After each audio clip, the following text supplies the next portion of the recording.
All right, welcome back to the Explainer Agents. I'm your host, and today we are executing a rapid, efficiency-first sit rep on the July Devstream Roundup. If you want to just cut straight through the noise and get down to the facts about game health, upcoming deployments, and the future meta, well, you are in the exact right place. We've got a lot of ground to cover today, and my goal is to equip you with the precise tactical intel you need. Okay, let's dive right into this. But hey, before we breach, I actually want to take a quick second to celebrate a pretty awesome milestone, 262. That's the number of active, dedicated agents who have recently subscribed to the Division Dispatch Network. It is just fantastic to see our ranks growing like this.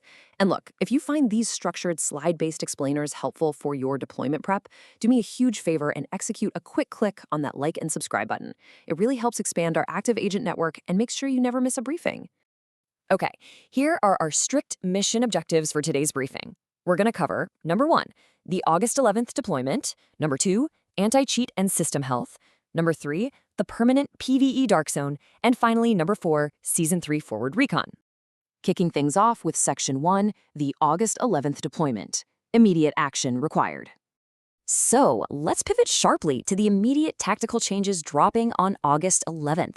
We are getting a brand new incursion alongside the major update.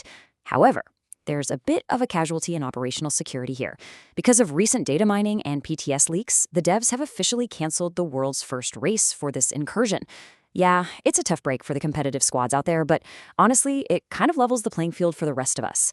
Also dropping is Phase 2 of the PvP balancing, which brings some specific attribute changes and a highly requested new PvP shooting range. Now you can finally dial in those builds perfectly before hitting the streets. Now, because there is no official world's first race anymore, the team has structured a time-sensitive manual reward tier system for the new incursion. The absolutely crucial point here is prioritizing your time. If you coordinate your squad and complete the incursion within the first 24 hours of launch, you secure the first manual reward tier. Miss that window? You still have 1 week to clear it for the second reward tier. So plan your deployments accordingly, agents. The clock is definitely going to be ticking on this one.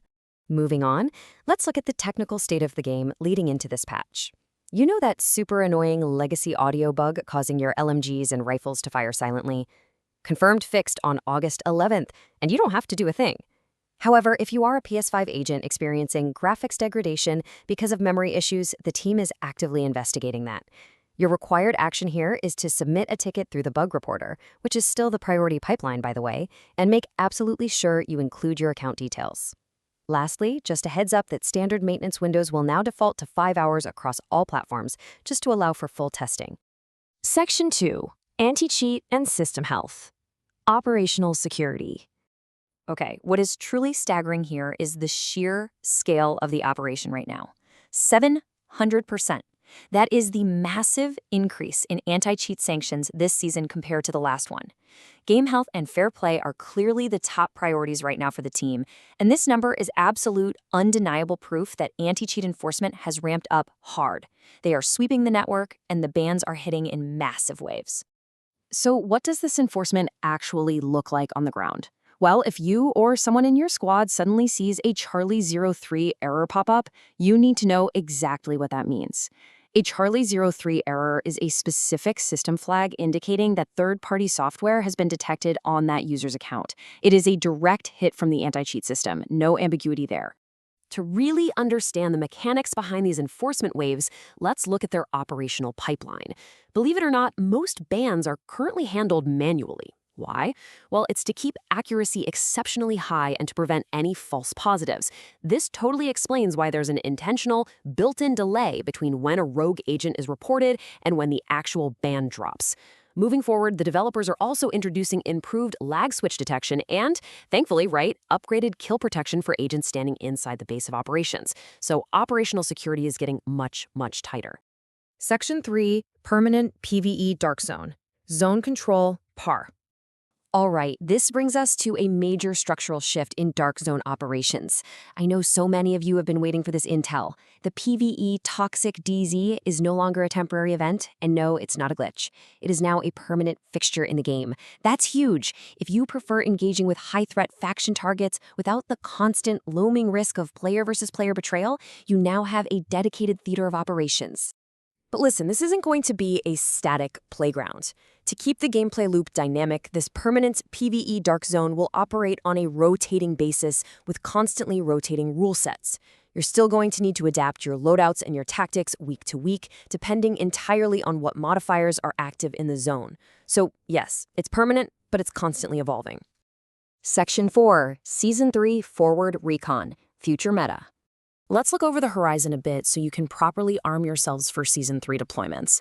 This is a direct tactical directive straight from the Devstream. Prototype gear recalibration is officially confirmed for Season 3.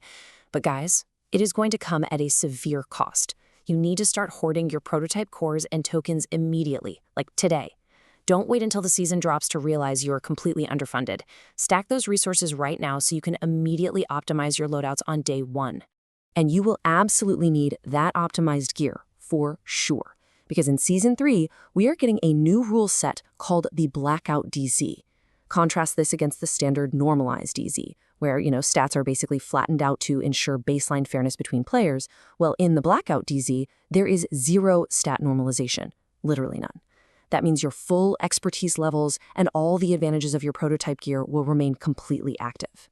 The agents who have actually put in the grind to max out their builds, they are going to have a brutal, unmitigated advantage here.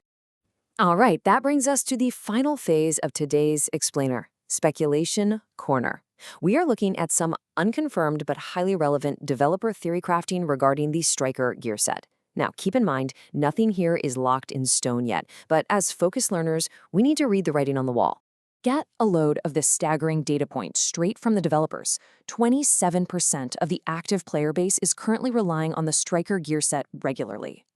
I mean, think about it.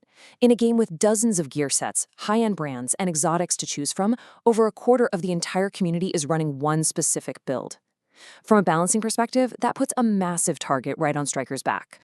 So, the crucial point is, what are they actually doing about it? Well, the devs confirmed on stream that they absolutely believe Striker does need a nerf. However, they are currently in a holding pattern. They stated they are holding off on applying any nerfs until viable alternatives actually exist in the sandbox.